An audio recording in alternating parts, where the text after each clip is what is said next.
Okay, and Bit ako kaya. Mag-start na po ako ng OBP. host naman ako ano, no? Okay.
Good afternoon sa lahat.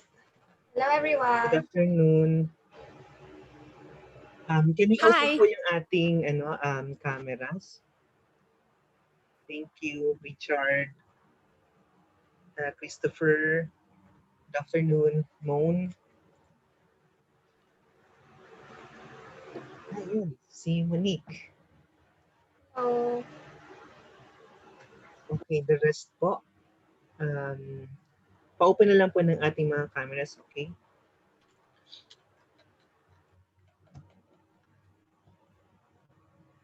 Note lang po, so we will be recording this video and i-upload po natin yung highlights on our social media pages and website at a later date. So I'm Jason Tabinas from the National Book Development Board, the program's division chief. And thank you so much for joining us today. So for this book club session, we are reading Criselda Yabes' Broken Islands. Set in the aftermath of Typhoon Yolanda, the novel follows Luna and Alba, two women whose lives become entangled through their relationships with the Cimafranca paterfamilias, or head of families. Touching on issues of class and gender inequality, this beautiful written novel provides insight into the familiar structure and power dynamics of generations living with the effects of a tragedy. This book club, of course, is just one of the many activities lined up for this year's festival. We have expanded our virtual discussion, so we've got a lot more for everyone, like the author and author, My Book, My City, where we feature bookshops in different regions, and the post-pandemic futures, where we talk about industry and book development issues. So for details about those webcasts, you can visit our Facebook page, nbdv.fail. So for today's session, It is our great honor to introduce to everyone our reader, Sam O. So, for some of us, familiar na po tayo. For some of our participants, familiar na po tayo kay Sam O. Um, Simulan na po natin ang pag-discuss sa Broken Islands. Miss Sam? Thank you so much, Jason. And hello, everybody. My name is Sam. It's so nice to see familiar faces, new faces. Welcome to our third book club session. As Jason said earlier, we are starting a new book today, which is called Broken Islands. And if it's your first time here, this is a very casual, laid-back discussion on how we like the book. We touch on certain themes. If you guys would like to include something that maybe we didn't discuss along the way, please feel free. You can raise your hand or you can just type it in the chat box, whatever form you're comfortable with. So again, this is of course in cooperation with our friends from National Book Development Board. They're all about celebrating local authors, local books. We have a treasure trove of those. There's really no need to look outside this beautiful country of ours. And they have a lot of virtual events planned as well. But yes, today we're doing Broken Islands. If you guys were here for the first book, which was The Age of Umbrage by Jessica Zafra, I thought there were some parallels in that this book also touches on like the social class divide, which also happens under one roof. And you know, in this book as well, we have two women who are representing, you know, two different socioeconomic classes. But then again, yeah, they're under the same roof. So, you know, we get like an interesting perspective on that. But anyway, I thought maybe today we can start with just how you guys are enjoying the book so far, kind of like an overview. I know we're only doing part one, but maybe you had a certain expectation. You know, what was it like as you guys were reading the book? You know, how you guys are liking it. Anybody?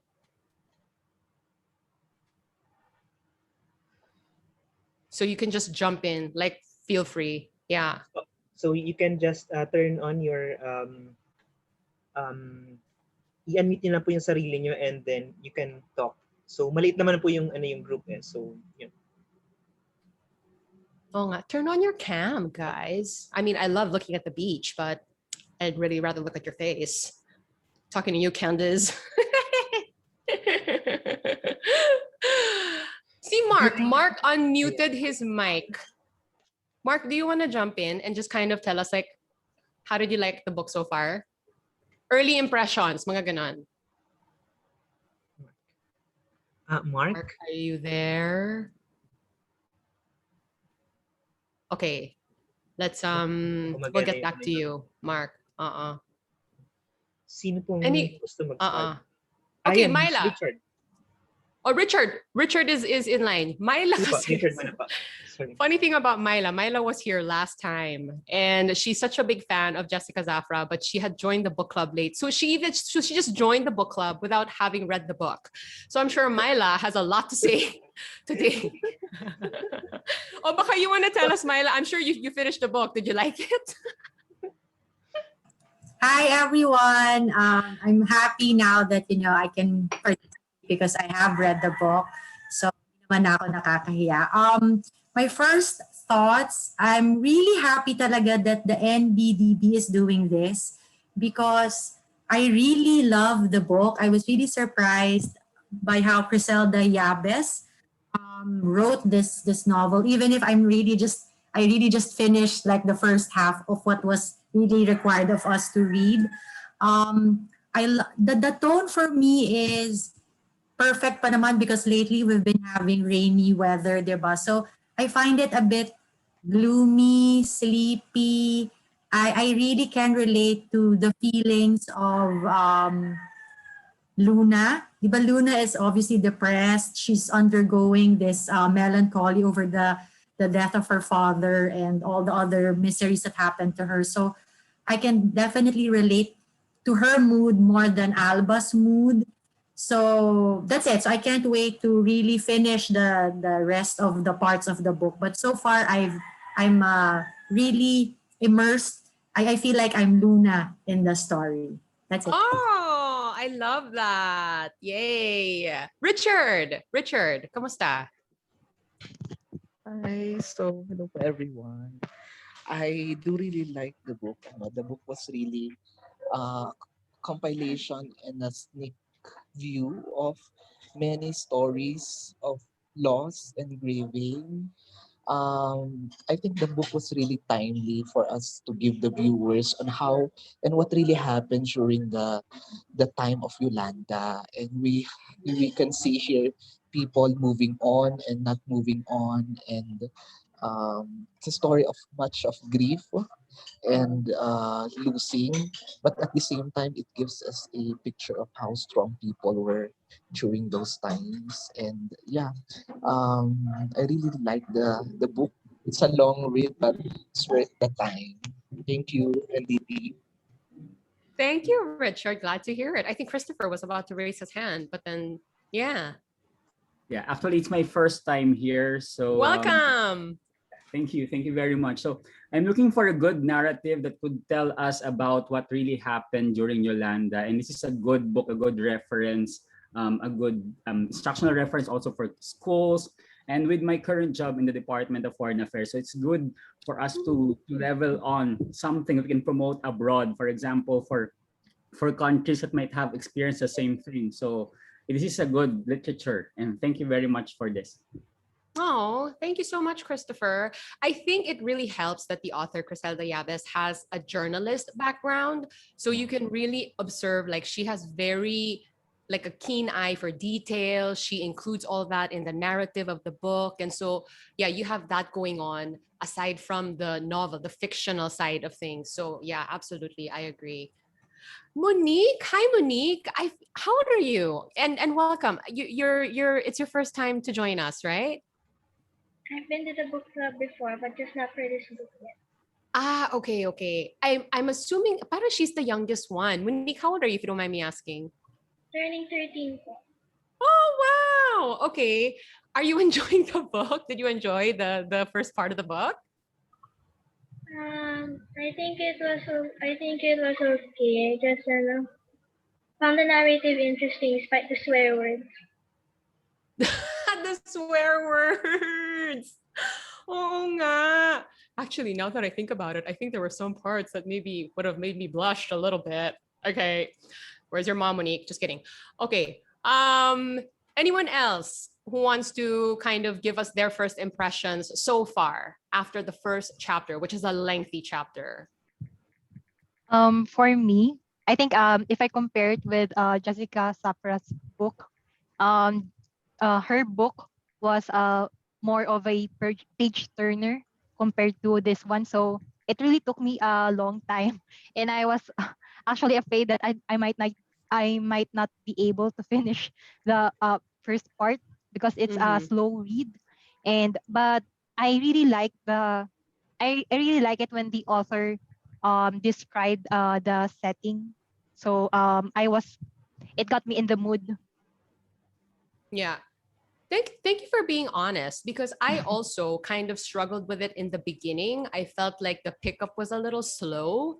And Yes. yeah, because I suppose she's so observant of so many details, I kind of was like struggling with that a little bit. But then I don't know, maybe that was a reflection of like the mood that Luna was in, because as Myla pointed out earlier, she was Yes. depressed. And I think the mood for me was kind of, she was wallowing a little bit. Perhaps, yeah, trying to recover from the death of her dad and all of that. Yeah, thank you. Moan is, yeah, a familiar face. Hi, Moan. How are you liking it so far? Hi, good afternoon. To be honest, it's a bit of a hodgepodge for me. I was having a hard time following the plot. Not because of the shifting perspectives, but I think the amount of details being put into the narrative. So at one point, I appreciate it, but at the same time, my mind had to keep up with it. Yeah. I think that was kind of similar to my experience too. Speaking of the shifting perspective, yeah, because the book kind of pans out like that, right? You have a couple of chapters where it's Luna's point of view. She's the one that's talking, and then you have Alba talking. Did you guys enjoy that? What were your thoughts on that? Personally, yeah, yeah. Rafaela, come on, go Well, ahead. for Yeah, me, yeah. it was a bit confusing. I'm getting Luna's perspective and then Alba's perspective, but it was much more fun to read Alba's part because it's easier to read and understand. It's very simple. Yeah. Anyone else? Did you find that there was enough of, I don't know, maybe this was just like my personal sort of struggle is a strong word, but I kind of felt like parang sometimes it took me a while to figure out like, okay, who's talking right now? Kind of, yeah. Yeah, Christopher, did you kind of, Yeah, did you feel same, that? same, Yeah. same feeling. Yeah. Having a hard time at the beginning figuring out who's talking and have to reread some few pages back, so I have to grasp who's the one saying or talking. Right. Is Janice there? Hi, Janice. Janice? Okay, yeah. Janice, pa-open na lang po ng ating videos. Janice, Mark, Devon, Helen, Romel, and Angela. Especially Romel, I insist, because I want to know if you're wearing this right now.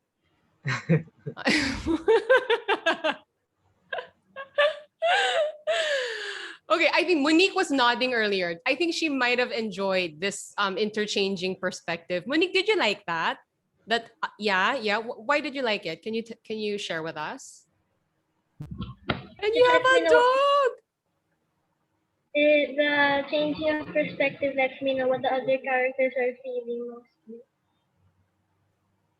I'm sorry. Did you say you kind of got a look into like what they were thinking? Okay. Yeah. Anyone else?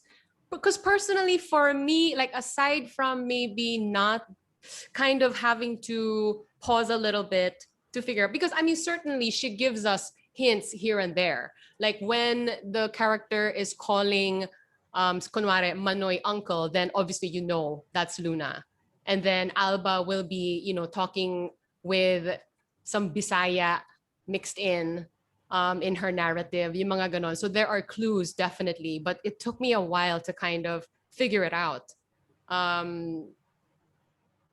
Did you guys like that? Anyone else want to weigh in on this? Yes, Myla. Ako I liked it kasi nga, di ba si Luna, she tends to be very, when you read her part, di ba, she's a bit depressing in a sense. So si Alba for me is like the comic relief also. Parang it's lighter when you read Alba's part. And yung innocence din ni Alba is a big contrast to the pessimism of Luna. Di ba? Parang it's like Luna, she's in that state na parang she lost all hope. Di ba? Parang ganon. She was actually willing na, di ba, she was just wearing malong. She doesn't even really care about, what she does. She's so lazy. Pero si Alba, despite what happened to her, despite the loss, di ba, and the trauma of, surviving the Typhoon Yolanda, she's more hopeful, she's more innocent pa din. And so it's for me, it's a nice balance na si Luna serious, si Alba is, more parang, more of like a comic relief or fun to read in Alba's side, and yung how she views the family, diba, yung ganon, yeah. Oh, that's a good observation. I actually didn't read into the whole malong thing. It's almost like I give up. I don't care. I'm just gonna put on whatever and cover myself and, not put any thought into the fashion side of things. Right. Anyone else? Wanna? Yes, Richard. Yes, I have to agree that the two perspective gave a balance to the book. At the same time, I think that was necessary to drive the narrative of the book because remember that Luna was not there for quite some time. And I think the Mm-hmm. reliability of the perspective of Alba needs to confirm the narrative. So first, I think it's important for the narrative to go on. That's why it needs to have at least two perspectives. And I think we can see here two perspective of someone from a higher class and then someone from a lower class. Yet, one thing more is that I think the perspective of Luna, I'm sorry, the perspective of Alba also gives depth to the character of Luna because there are some observances of Alba that was revealed. See, for example, the tattoo that somehow it's not being opened up by Luna.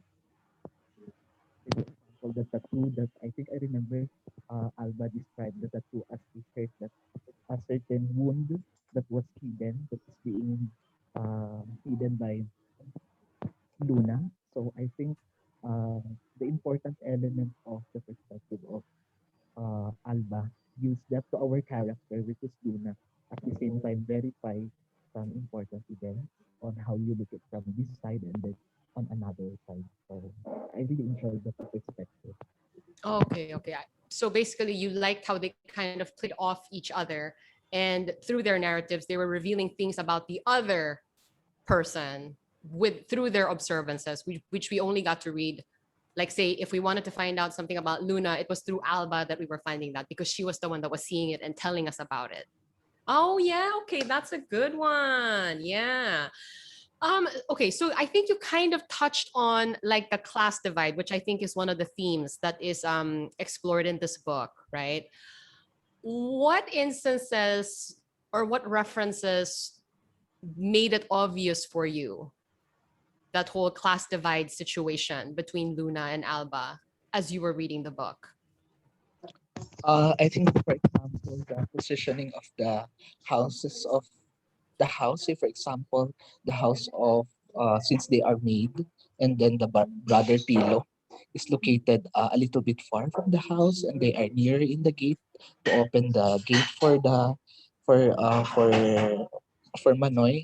I think we can see here that though Luna is evaluating it as a class divide, somehow that wasn't obvious for Alba, but nonetheless it was there. So we can see here a play already of a distance in terms of space. We can see here a divide already. Thank you. Mm-hmm. Mm-hmm.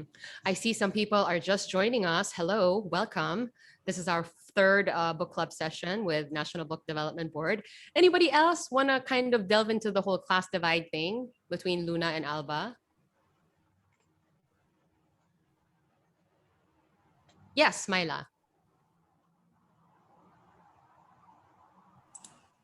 One of the things that I appreciated about this book is how it was able to weave a beautiful and not offensive um, story about that inequality. Because obviously, it's glaring na one is the amo, the second is the maid, diba? Yun nga, like they live in that house na malayo, they live near the gate para every time the owners enter, they can open the door.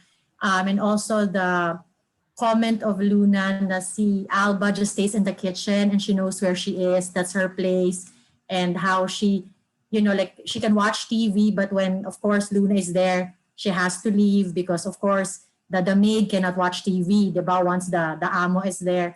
And all other subtle or everyday observations that the author wrote there that shows you how the inequality of the two classes are obvious. But I like how the author wrote it in such a way na, yeah, di ba, it's very relatable kasi all of us, ako, I had maids, I had helpers when I was growing up, and sometimes it is a bit of a sensitive topic, di ba, to talk about it, yung ganun. But to read it in this book, yun nga, parang I appreciated it na it was beautifully written. It's politically correct. It's just written how it is. Parang ganon. Na it was, Miss Yabes was able to um, correctly paint what it's like in the life of, an amo and the kasambahay. Yeah, that's it. Yeah, you're right. And I think this is maybe a dynamic that we see commonly here in this country because this is the living arrangement for a lot of people. And so I think we can relate to that dynamic of like, yes, it's almost like we're family because we see each other every day and we live under the same roof, but like there are unspoken divides and we've navigated that. If you've had house help at any point in your life, you know what this is like. So do you guys want to kind of share what that was like for you? I mean, is that a difficult relationship to navigate, or is that something that's just, I don't know, it comes naturally for us because that's just the setup for a lot of people?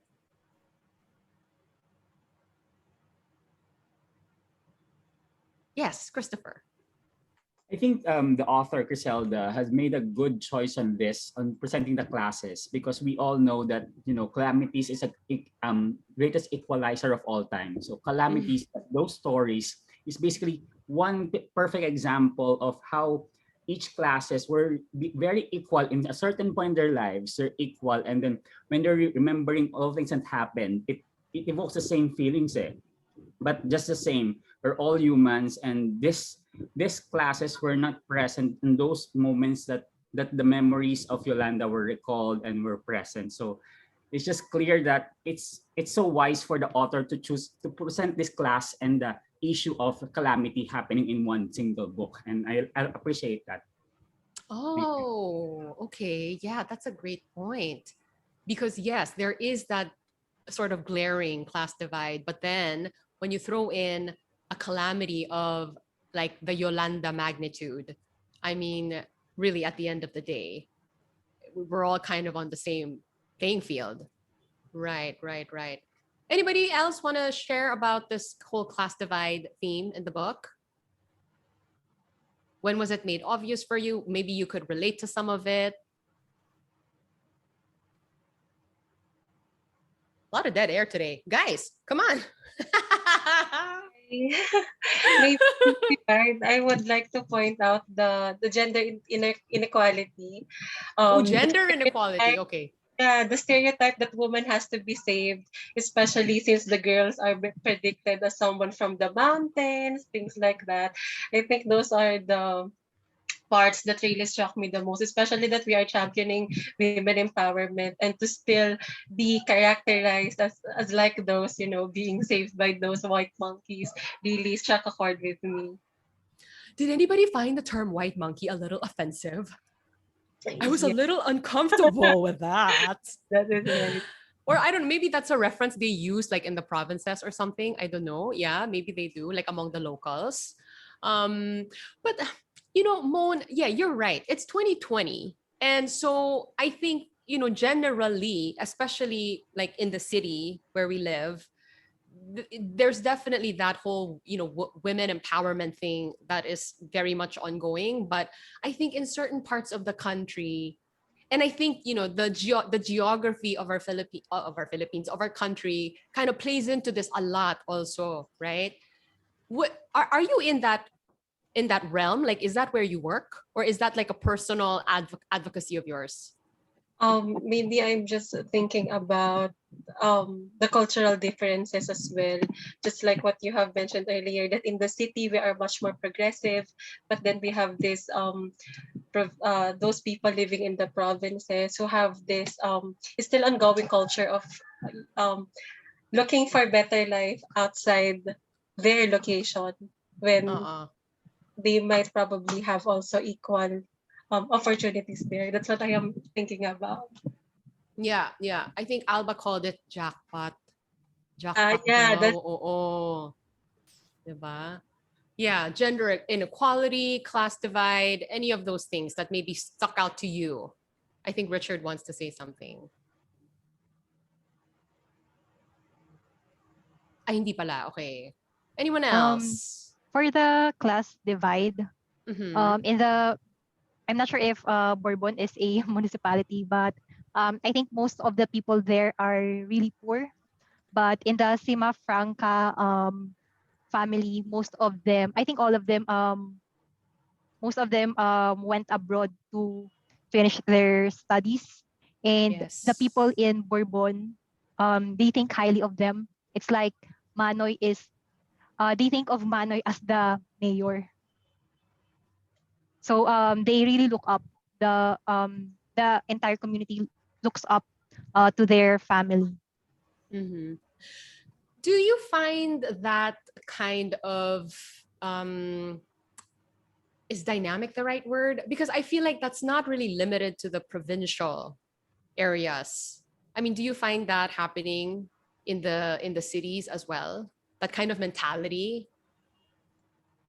Moan is nodding.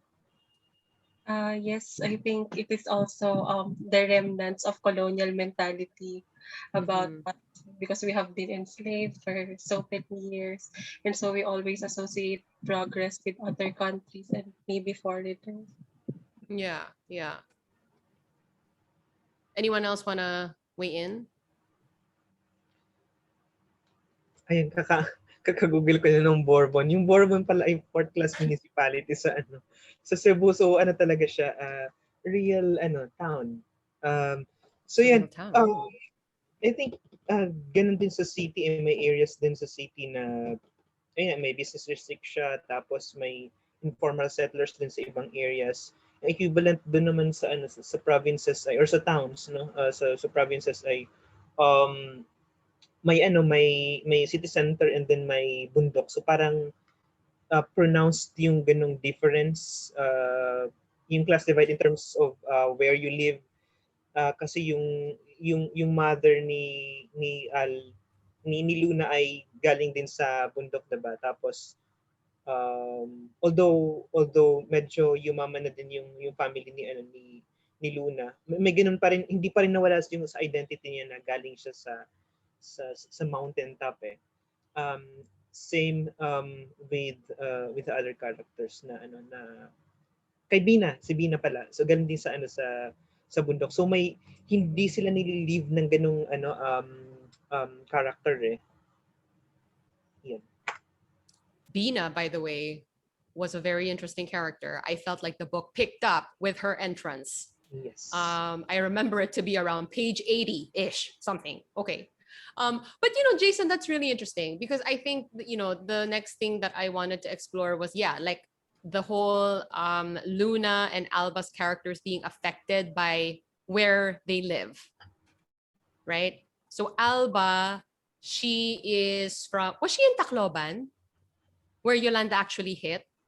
Okay. I think Gia is she's from Giwan? Giwan, sorry. Giwan, right. So that's where she's from. And obviously, her ways are, I guess, a reflection of where she grew up. Luna is very different because she grew up in the city. Okay, what's my question? Do you guys want to explore that? Or maybe I don't know, do we have any participants here today that maybe are not from the city? Maybe you guys come from other areas of the country and now you are living in the city and you feel like you kind of bring the characteristics that you've picked up from where you grew up to the city. Do we have anyone like that here? Ay, wale. So we're all like city peeps?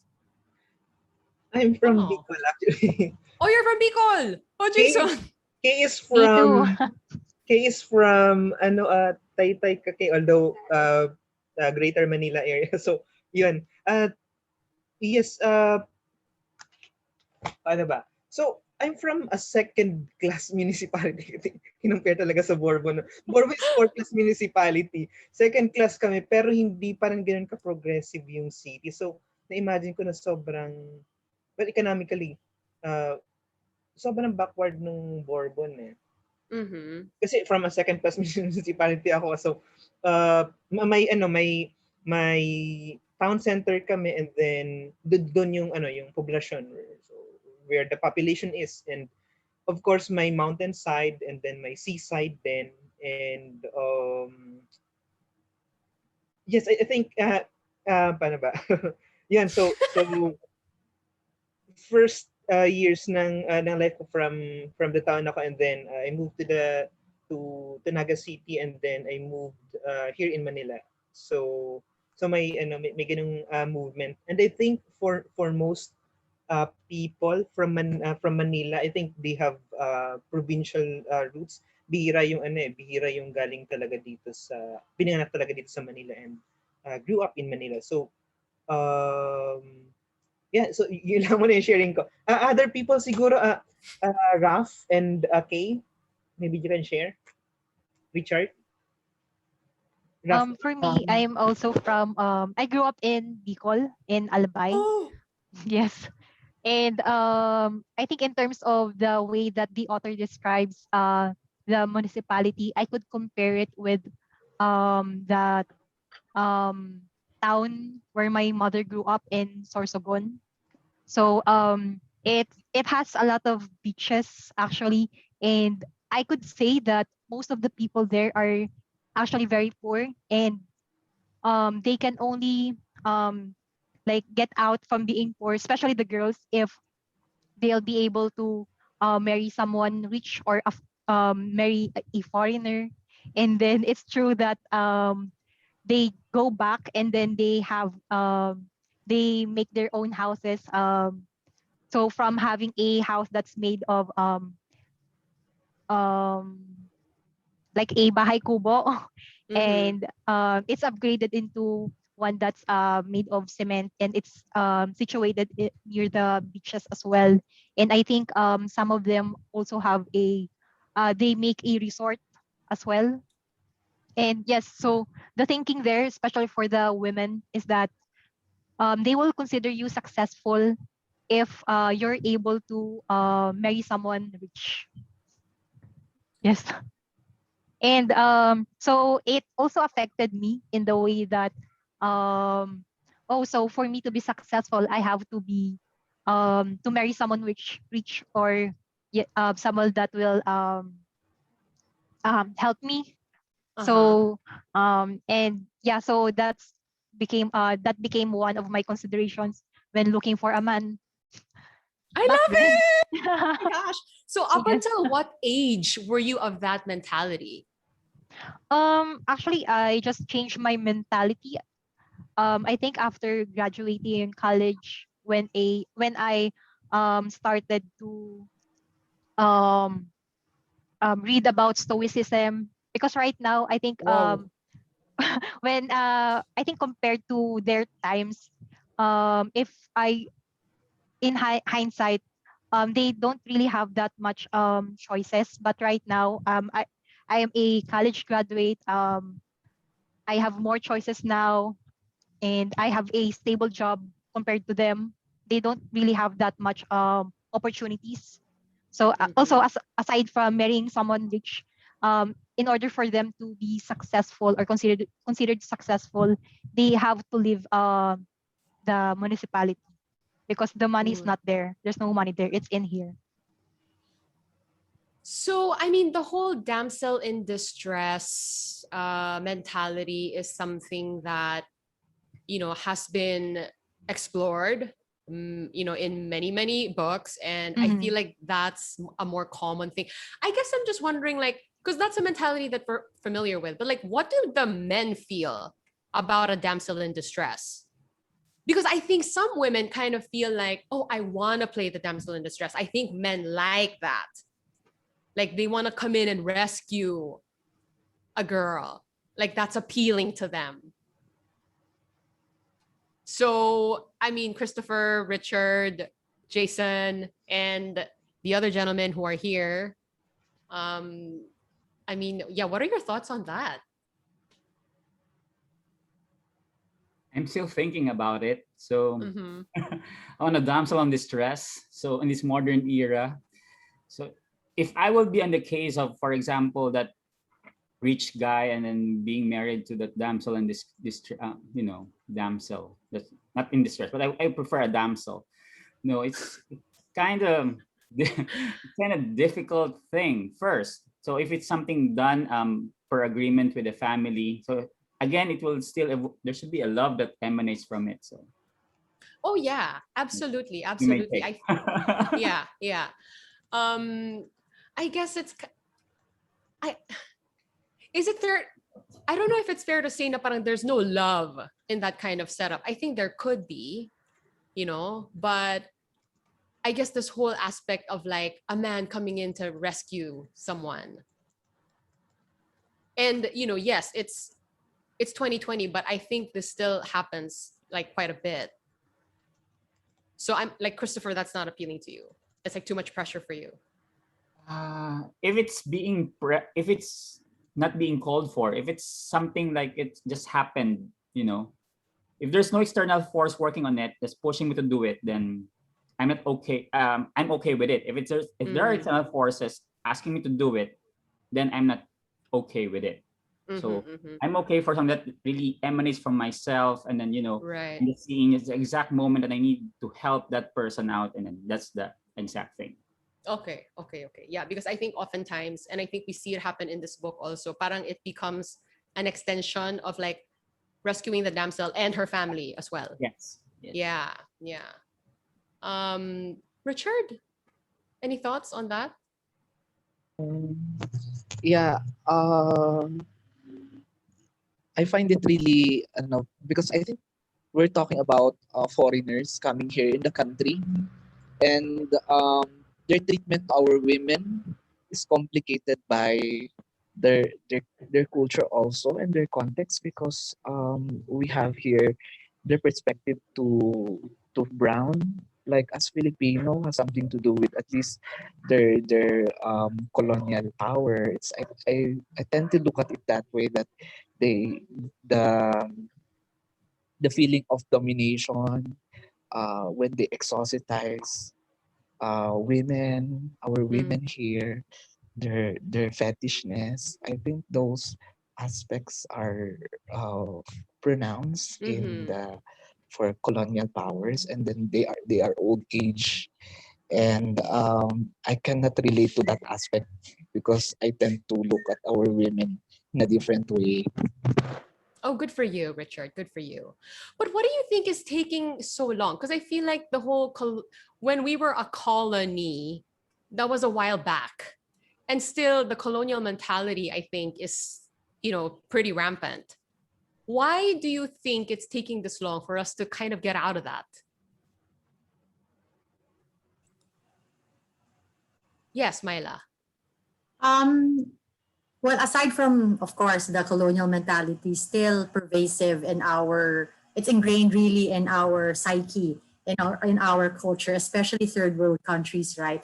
Obviously, because the white monkeys are the foreigners from the first world countries, so they're definitely more um, blessed in terms of money, the exchange rate in itself. If you earn dollars, diba?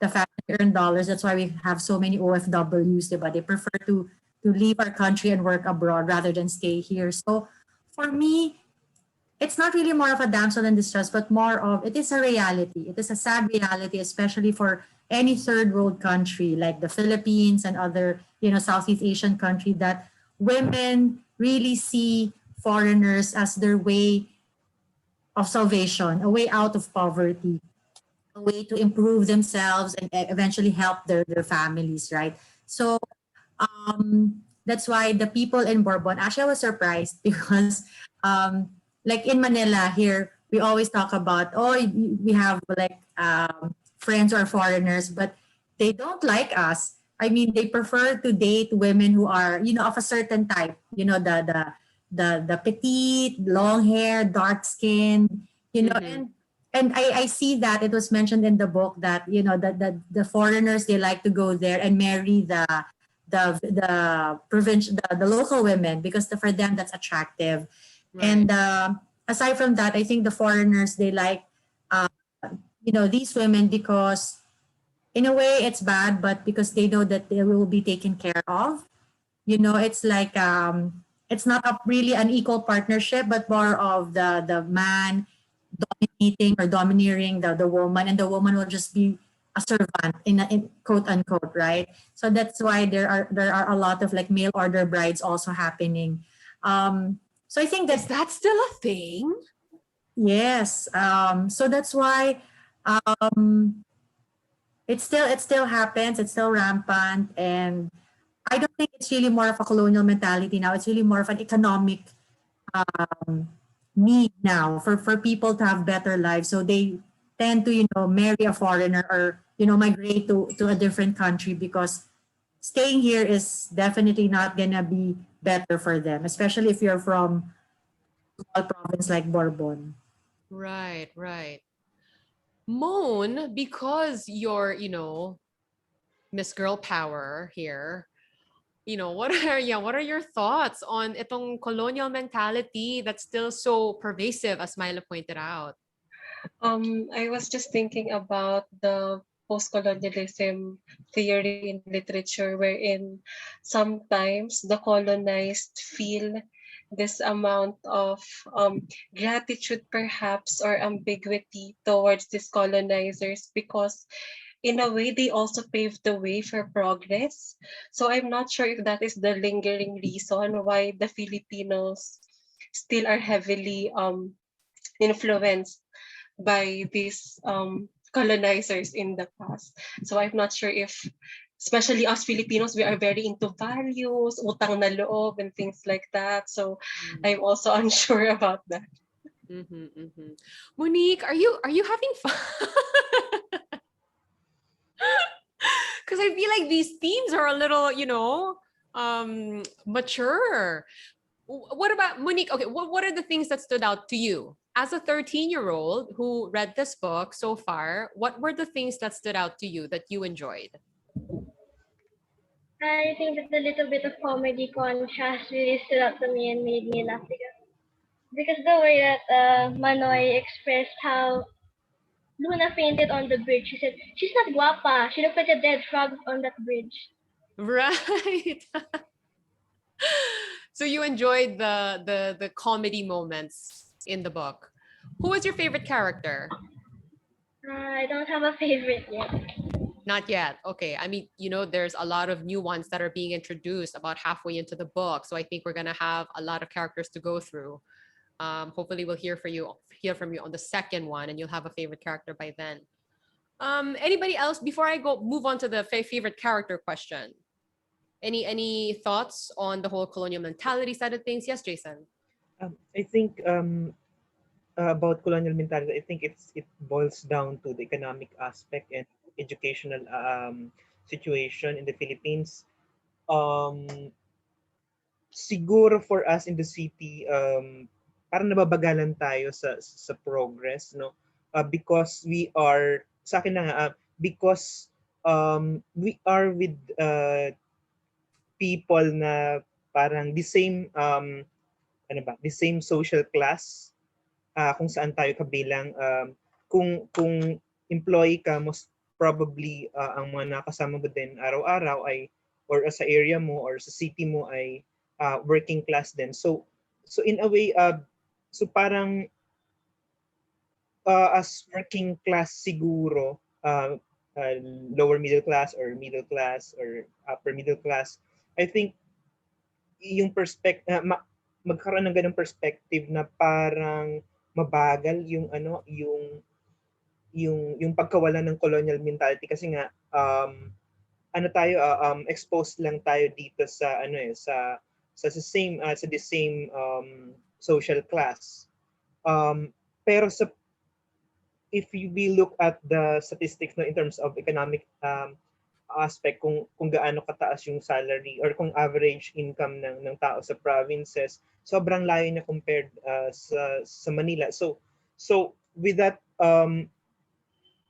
matagal talaga bago mawala yung colonial mentality kasi nga economically deprived sila, and that affects yung education also. So kung economically deprived sila, mababa rin yung chance nila to go to college and um, improve how they view their class, no? So magkakabit yun, economic and education, and that's what we see with Alba, at least, no? So yun, economic and educational situation contributes to that lingering colonial mentality.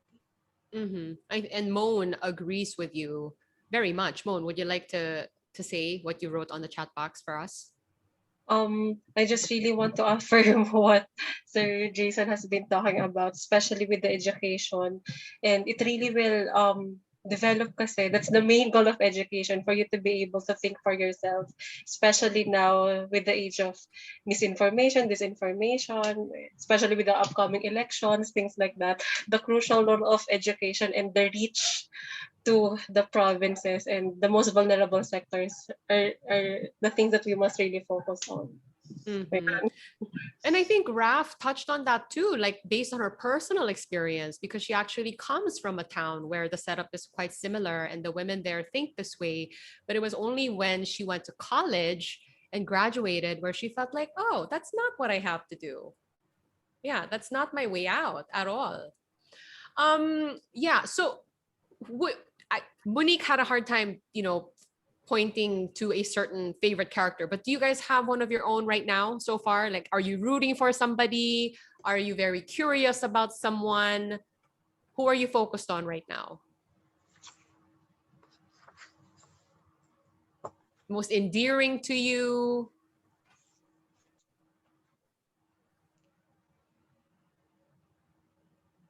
Wala. No one stood out to you guys. Yes, Myla. I agree with you, Sam, when you said the entry of Bina made the story, interesting and fast-paced.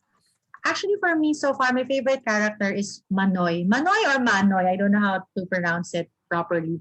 I like Manoy because for me, he's an enigmatic character because it seems he's like at the center of the story, right? Because these two women, Alba and Luna, they constantly, talk talk about him. They constantly like refer to him in one way or the other. And so I'm very interested why Luna is so afraid of Bina entering again the life of Manoy. I may have missed it, but I don't think there was any mention in part one where Bina was like actively seeking out Manoy. I know she's the current mayor and she's married to the police general. Yes, but but so I don't know why Luna was so afraid for Bina and Manoy to, to like maybe meet again or have an interaction, and she's scared that Bina might harm Manoy. So for me, these two characters, I want to read more about them in part 2 and part 3 and see like if it will explode, like whatever, if this is gonna be a big story arc in the whole novel. Yeah. I thought maybe it had something to do with Luna losing her dad and the parang turbulent relationship that her parents had. And there seemed to have been like a custody battle of some sort. And I think she was kind of afraid that she had to relive that all over again with Bina and Manoy possibly rekindling something. But I guess we're going to have to see next week. Okay, anyone else? Favorite characters? Richard, you turned on your cam. I know you want to say something. Oh, I feel so rejected. Oh my gosh. Okay. Jared? Oh, we can't hear you. You're on mute, Richard. Sorry. It's all right. For this part, I think my favorite character for this part is I think Manoy. Well, basically his projection is a very patriarch, a stereotype of a man who is a handsome, who has a lot of influence. But I think his character develops in a way that I like it because it was revealed in the book that he's into the ocean, into the sea. He has great knowledge of understanding and mirroring the time, and then the understanding the movement of the nature around him. So I like that Manoy is more than the stereotype character who is a patriarch, who is a handsome man who is but more than that, he is very close to nature. He reads the sky, he reads the time, and then I like the part wherein he has a devoted care for Luna. That's it for. Mm-hmm. Heart for you from Moan. I feel like we can go around. Like I feel like, yeah, Christopher, do you have a favorite character at this point? This can change, of course. Yeah, at this point, actually, I'm more following of Luna's character because all the details that she's telling, all the stories that she's going through, on her perspective. I said earlier, I'm getting a hard time between Luna and Alba when who's speaking, but now I'm following Luna's narrative on what is she observing, what are going inside of her. So yun yung sinusundan ko at the moment. So Yeah. I'm more of after Luna at the moment. All right. 2 points Manoy, 1 point Luna. Raf, who's yours? For me, currently my favorite character is Alba because Okay. she has a very positive outlook in life, and despite what she went through, she's still happy, and she still continues to work and provide for her baby.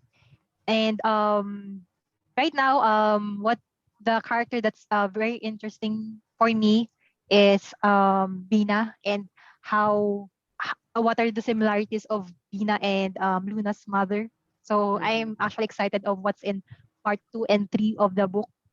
I'm having speculations like this story might also be about Luna's mother and how she's afraid of um Manoy being going through the same pain as her father. Right. About Alba, because you're right, her disposition is still very positive, but what she's been through, I mean, that was a lot. She Yes. survived Yolanda, she's pregnant. You know, do you think that's because of her youth? Do you think it's because she's kind of oblivious? Like, what do you think that's about? I think maybe it's because of her youth and her background as well, because she wasn't able to finish her studies, and so she doesn't really have a um broad understanding of how the how world works beyond her current location or setting. Right. Do we have any other thoughts on that? Alba, just, I mean, gosh, I feel like for the average person, my world would fall apart, goodness. But here she is, just, like, any other thoughts on how she can maintain that disposition? Okay, none. Let's Moon, do you have a favorite? I place in the chat box. I feel like I like Bina because Bina, yeah. because I want to reveal her truth. Because all along I feel like she's the perceived one. There's no concrete from her, so I want to hear from her. But from the sharing of rough moments ago, I really think that Alba embodied the Filipino resiliency with the amount of strength that she's projecting, especially with the baby, and yeah, all that, especially her youth. Yeah. Yeah, Bina is I'm really excited to hear what her deal is as well.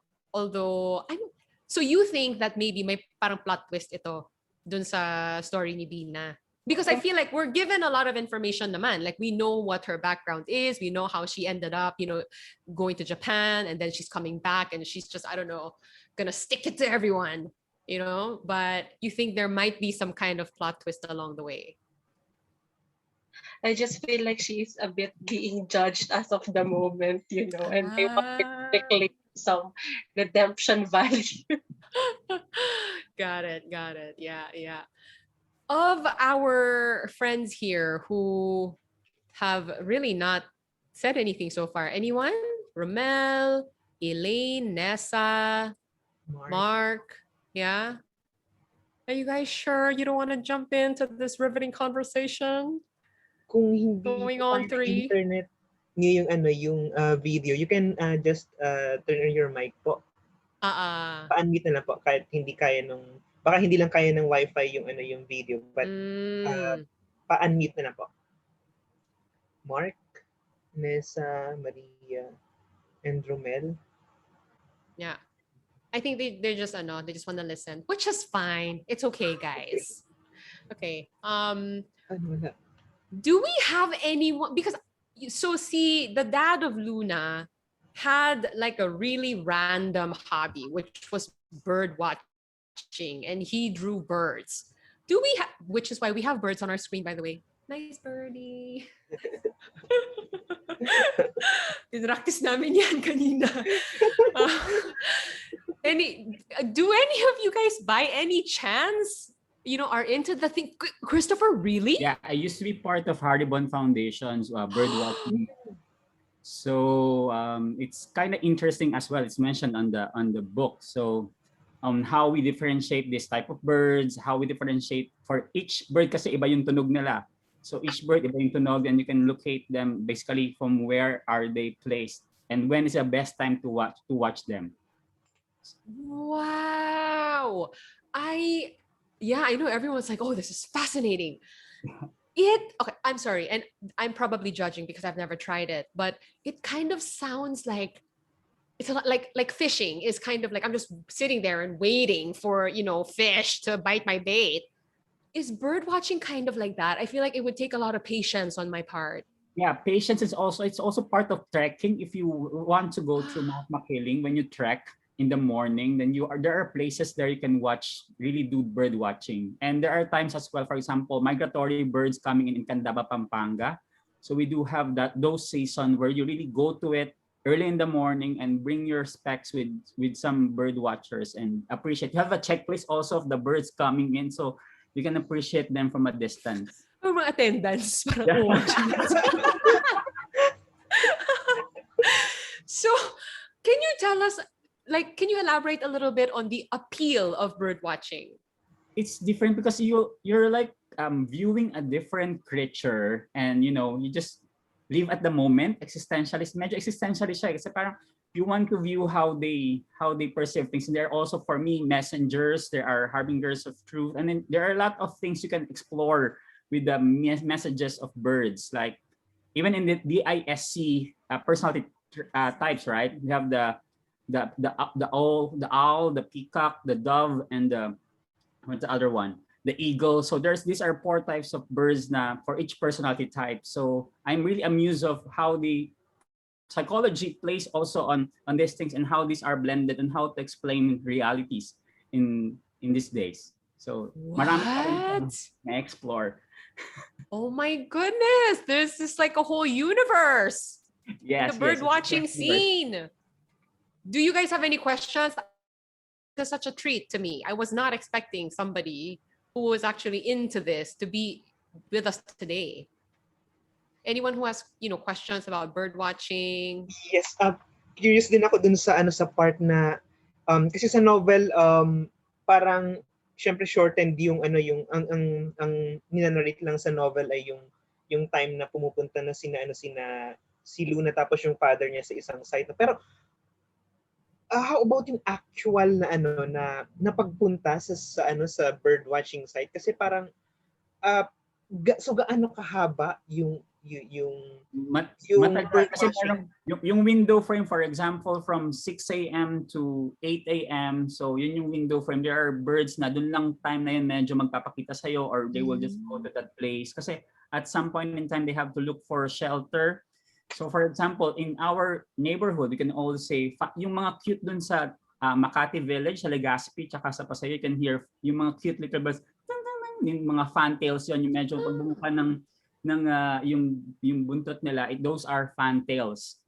Tapos when I'm trekking, when I would see sabukot, kukal, so we got Philippine kukals. When I go to the provinces, I normally, for example, take note. For example, the kingfisher, for example, rare kasi yung kingfisher. Luna mentioned of the kingfisher while she's seated on that chair with the widespread Mm. heat, no? The butaka chair. The butaka chair.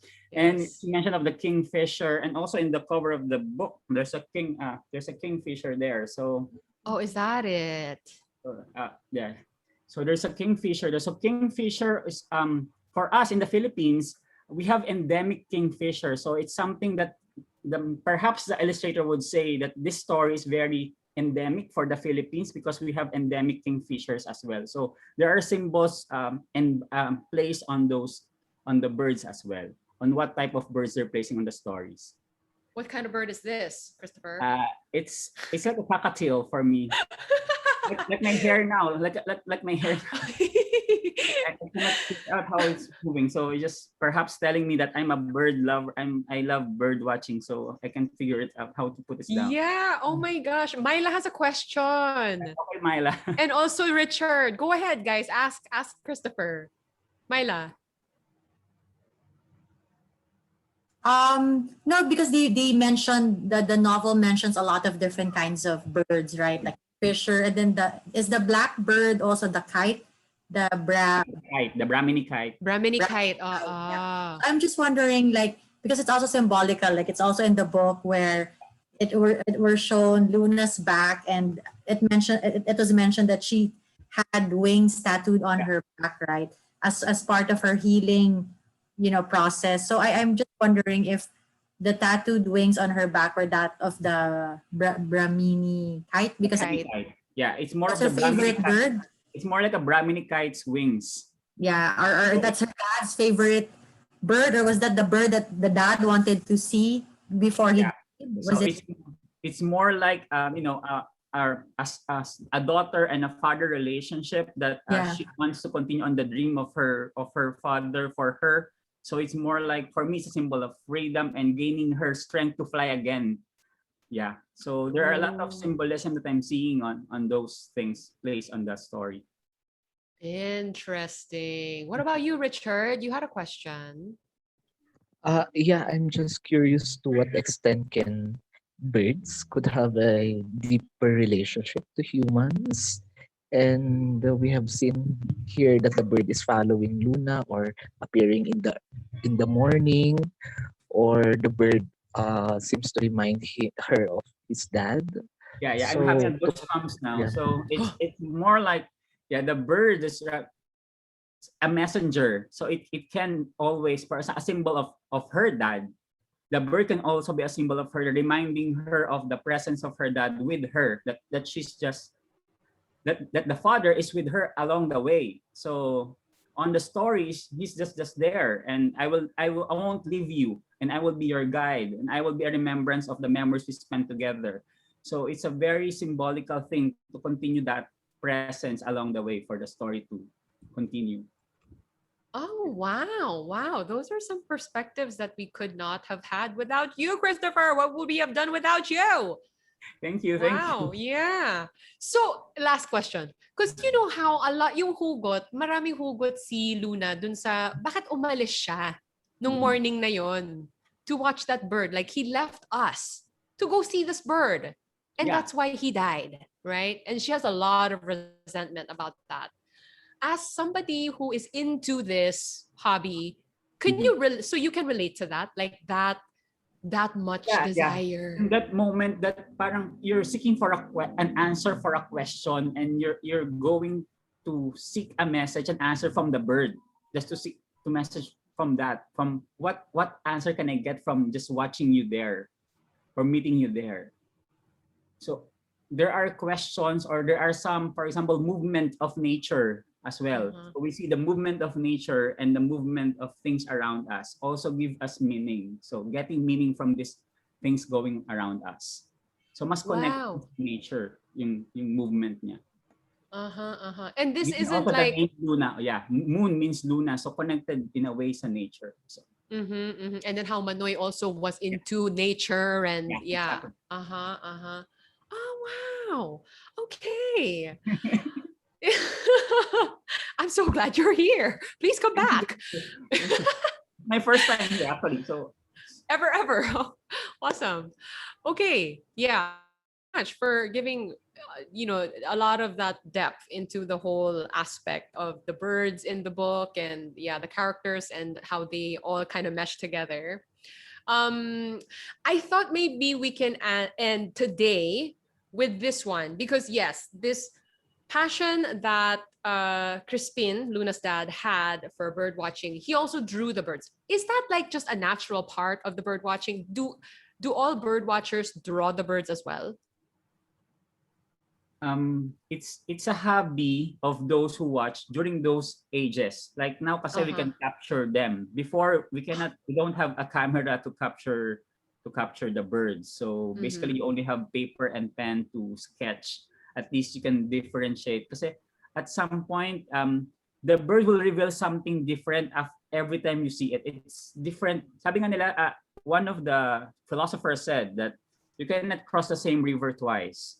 It's either the river changed or you changed. So it's always a different experience, always a different meaning, it's always a different message. Yeah, thank you so much, Christopher. Because Luna finds the drawings of her dad of these birds, and she kind of feels the love that her dad had for her through the drawings of the birds. And so I thought maybe we could end with maybe a passion that you guys have, which you use to express your love for your loved ones as well. As ticklish as that question is, and as corny as it is, do you guys have any passions that you use in this manner? Christopher, do you use your bird watching in this manner? Not that manner. So I have to, for example, compile all my passions into one. For example, since I love birds and I love reading books, so I'm collecting book titles with birds on it, like To Kill a Mockingbird and the rest. So this collection always have a special space on my library. So at least it gives me, and also I give books as a token for my family or for my friends. So that's how I do it. So I'm still trying to do the sketches, but I did have, but it went to the, I don't know where my parents placed some of my drawings before, but it's good to revisit those passions. So yeah. Thank you. Yeah. Okay, now I'm gonna stay up all night thinking about book titles with the word bird in it. If you guys have any, please let Christopher know. The Kindness of Birds. Kaka-launch lang ng book ni Merlinda Bobbies, The Kindness of Birds. And nice! Parang almost similar dito sa parang sa launch kasi niya, na-mention niya na yung birds ay parang yun nga, messengers. And then kung saan man siya magpunta, whether nasa Bicol siya or nasa Australia, parang may birds na dumadalaw sa kanya. And paano ba yun? So parang nagiging parang way siya to contemplate nature, contemplate things around us, kung ano man nangyayari sa buhay mo. You have a parallelism with what is happening around, or what is happening with the birds. So tapos minsan kumakanta sila ng ganitong ka-sweet or yun. So parang parang nag-connect lang itong sa Broken Islands. Surprisingly, nag-connect sa Broken Islands, The Kindness of Birds ni Merlinda Bobbies. Paano ba? And then there's this a field guide to bird watching. But madaming field guides sa bird watching, and interesting lang yung yung ganun na may mga tao na nag-devote ng hours to to watch birds. And very important yung yung live the moment na na aspect of it, kasi sobrang busy natin, diba? And yun, and it's interesting that people find hours to devote to these moments, to live the moment and be silent and watch what is happening around. So yun. Yeah, parang it's a dying hobby, like with the the hustle and bustle of city life. Yeah, anyone else hobbies that you guys use to express to the people around you that you care about them and that you love them? Like for me, it would be cooking, I think, was the only thing I could think of. Like when I cook for people, that's me saying like, I kind of like you. I dig you. Here, eat something. Ano po yung niluluto niyo? Ha? Ano ba? Yeah. I mean, I live alone now. So, and you know, I couldn't have guests over. So it's been a while. But when I could do that, like that was my big thing. Especially when like I have a boyfriend. Yun na! Cook a nice meal for the boyfriend. I'm single now, by the way. So, yeah. Anyone? Moon, Raf, Richard, what are your hobbies aside from reading? Myla. I sing. I'm sorry? I sing. You sing. Oh, you sing to the people around you. Yeah, and when I sent you voice messages, that means I like. Oh, that's nice. So now that you've said you sing, you know what's gonna happen, right? Sample, sample, sample, sample. Maybe next time pa overtime na yan. Promise mo yan for a finale what about you, Raf? Question sa Carpenters, yung close to you, di ba? Why do birds suddenly appear? Yan, ganon. Ayan na, may song selection na. What about you, Raf? For me, if I like you, I would help you when you're in need. Like, so I give support to the people, like emotional support. I'll be there for them if I really like them. And isn't that really the best way? Like, what is my food gonna do for you, right? Just help me out, girl. Yeah. What about you, Richard? For me, if I like a person, let's go out and have coffee. Ooh, especially now that we can actually do that, you know, with all the safety precautions, of course, but it's been nice to, you know, really step out and see friends. Definitely. What about you, Monique? Monique, what about you? Pop. What's that? What pop? Do you have a hobby? Is there something that you enjoy that maybe you use to make the people around you happy as well? I draw. You draw? Oh, nice. What do you like to draw? Sometimes their favorite characters or just them. Oh, that's so sweet. So it's not even just you. I feel like drawing something and then you hand it to them. You draw what they want or what they're into. Oh, okay. That's super thoughtful. That's super thoughtful. Thank you, Monique. Myla. Last but not least. Mine is not really a hobby, but I like to clean. So like, oh my gosh, love you already. Please. Like, so I'm a bit of a clean freak.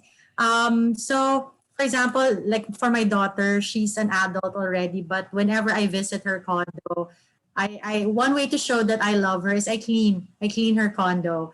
And sometimes even if I visit my friends' houses and I see it's dirty, I tend to fix their stuff, arrange their books. So for me, that's my way of showing people that I like them, that I care about them when I clean their.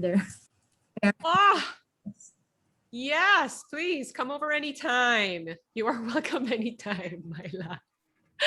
Thank you. Kay, what about Kay? I mean, she's si Kay. Natawa ako. Siguro po I bring food. So Yeah. Myla and Kay, yes. We can have a potluck. Sa panahon ko ngayon, parang pag-birthday ng close friend, like, deliver. Yeah. Okay. Arrange for a delivery. Yeah, definitely. Yeah, I would hear that loud and clear. Are you, Romel, Elaine, and Nessa? Gosh, I hope you guys enjoyed the discussion.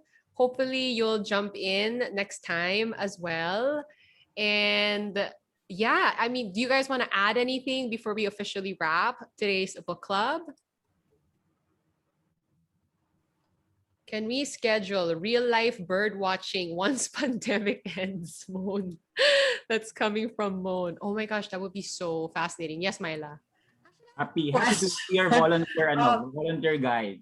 Let me know. Yay! I live near the Mount Makiling, so we can go there in the UP Los Baños. Oh, wow. We're recording this thing, Christopher. Like, we're really gonna hold you to this. We have evidence. You said that. Before I leave for my foreign posting, because next year I need to go abroad now for my foreign post. So, Oh my gosh, where are you going? No country yet, but Oh. looking forward, this would be a good place in Asia Pacific. So, let's. Wow. Okay. Yeah, we gotta take advantage of this before he actually leaves us, guys. Elaine, who has just been listening to us, says that she's been enjoying the sharing so much. Elaine, I'm so glad to hear that. So, anyone else? Anyone else? Yes, Myla. Actually, I have a question because I may have missed it. But how did Luna's father actually die, Christine? It wasn't because of that bus accident, right? The Web of Desire. He did have No. a heart attack. What? You know, the book touches on it, but I'm not 100% clear. Yeah, It seems it's not. like parang there was an accident while he was bird watching. There was a mention of like high tide. Hindi na siya nakabalik. Did he drown? Parang sa story po ay parang lumampas siya doon sa parang border nung safe na bird watching area. So nahulog siya. He fell? Yes, nahulog Because I siya know doon it was mentioned that his body was found by the day after or something, right? So, but I don't know, was it heart Yes. drown or accident, parang nahulog siya doon sa parang cliff yata, tapos nahulog siya doon sa may rocks and sa may parang dalampasigan. So yun, yun nahulog talaga siya, tapos nagkaroon siya ng coma so. Oh wait, so I totally invented that body of water and him drowning? I made that up? Meron din pong tubig, mention about it. Parang yes, nahulog siya doon sa part na yun sa sa shore. Yeah. Oh, parang he was bird watching sa may tubig yata, and then lumampas siya. Yes, so hindi niya na-estimate na wala na palang ground, so nahulog siya and yun parang yata most probably so he drowned nga if he's in a body of water tapos wala na palang sige, yung iba na lang parang hindi ganoon ka-clear. Before drowning, but he was found parang in a position na nasa water. Kasi I remember the part where he was still holding the binoculars. Nakita siya dun sa diba? Dun sa scene of where he died. So I don't think it happened. Yeah. Yes. Okay. But yeah, thank you so much for asking that, Myla. Actually, and Richard, why don't you share this one? Yeah, I think there was a mention of the father being compared to a bird falling. So I do not know, but yeah, kind of probably he fell. I'm going to reread that part and clarify this on our next session, so don't miss it. Guys, thank you so much for coming today, and I'm so excited to read parts 2 and 3. We are gonna officially wrap this book next Saturday. That's right, Broken Islands by Criselda Yabes. This isn't the only thing that National Book Development Board is doing to celebrate their International Literary Festival. There's a lot of virtual events that you can check out in their Facebook page, the website. So please go do that. It's all for free. So do we take a picture, Jason, before we all go yes, with the book? So can we take a picture po? Ay post po namin sa sa FB page, and pa-like na lang po yung page, so you can see the picture. Okay, 1, so lang po. Medyo nag lang yung message. 1, 2, 3. And then isa pa po. Oy, Monique, ayan with the dog. How cute. Okay. Okay, 1, 2, 3. Okay. Thank you very much. Yay! And see you next week po. Thanks, everybody. And Enjoy bring the your rest of the friends book. po pala. If you Thank have you po. Thank you very much friends who po. are into reading also, you can invite them. If you have other book club members, then you can join this book club po. Haba na lang nagbabasahin nila, di ba? Kakabol sila ng buong book in a week. Good luck. But yes, please invite. Yes. Have a good weekend, everyone. Thank you. Bye. Thank you. Bye.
Is Nessa part of your team?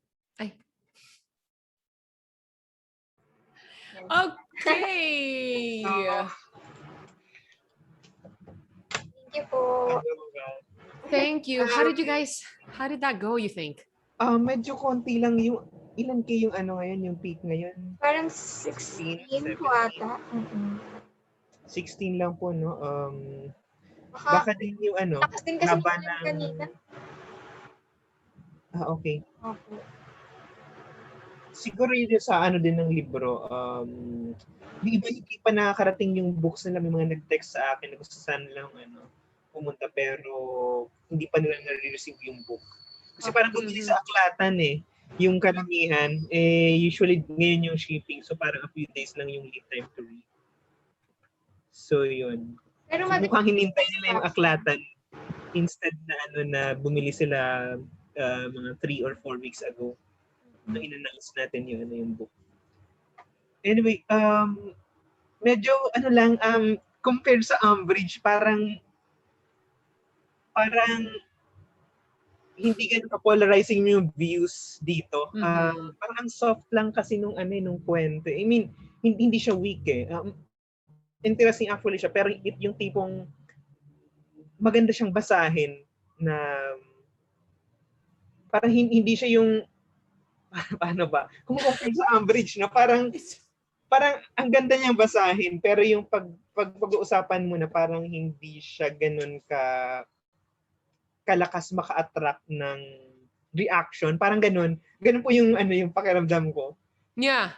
I felt like I really had to warm up a bit until people like started to talk and share. It also could have been just the questions that I chose, the questions that I asked. I don't know, maybe it wasn't like very, yun nga, polarizing. Yes po. Pero yun po kasi yung story ng sa novel na parang hindi siya ganun ka-provoking. Kaya nga yung dinadraft ko po yung questions parang compared sa Umbridge kasi ang dami ko na isulat talaga sa Umbridge. Ngayon parang ang konti lang. Pero ang naisip ko lang po, ang build-up ng kwento ay nasa dulo And I think we'll have more questions na talagang makakuha ng interest from readers towards the end. Yes. Kasi parang it's just starting to pick up. Yes po. Parang ganun yung first part, parang bitin pa yung issues na pwedeng pag-usapan. True. I agree. Yeah. So, I'm sorry, Kay, go ahead. Ay, hindi. Babanggitin ko lang po na next week ay nandun po yung author. Are you yes. serious? Nag-confirm Oh, I po didn't si know. ano. Nag-confirm po si Miss Chris. And actually kanina po papasok sana siya. No! Munti ko na maklik yung admit pero na alarm lang siya, akala niya po kailangan niya pong pumasok this session, pero ni-remind ko po na next week pa po yun. Wow. So, sa Zoom po kasi automatic na nagre-remind na see you in an hour, parang ganun. So akala niya ngayon na yun. So she tried to enter pero tinext ko na lang po na next session. OMG. So next Saturday we get to talk to the author. Yes po. So 1 hour po yung discussion natin. So after that 5 to 5:30 she will be with us. Nice. Ali, babanggitin na po ba, Sir Jason, from the start or pag 5 o'clock na lang natin lang? So 5 o'clock na lang i-mention natin na Surprise yun? Surprise. Surprise na lang po. Surprise talaga. Kasi baka maano sila ha? Oh my gosh. Tapos mahiya sila. Hindi naman po kasi last para better po siguro na surprise lang instead na kasi baka hindi sila mag-participate sa una kung parang i-reserve nila yung questions nila sa sa Q&A. Conscious sila kasi nandun yung writer. Yeah, that's true. That's true. That's true. Okay, so we'll have our own discussion and then surprise, Criselda Yabes is actually here and you can ask her your own questions. OMG. That's so cool. Okay. So, all right.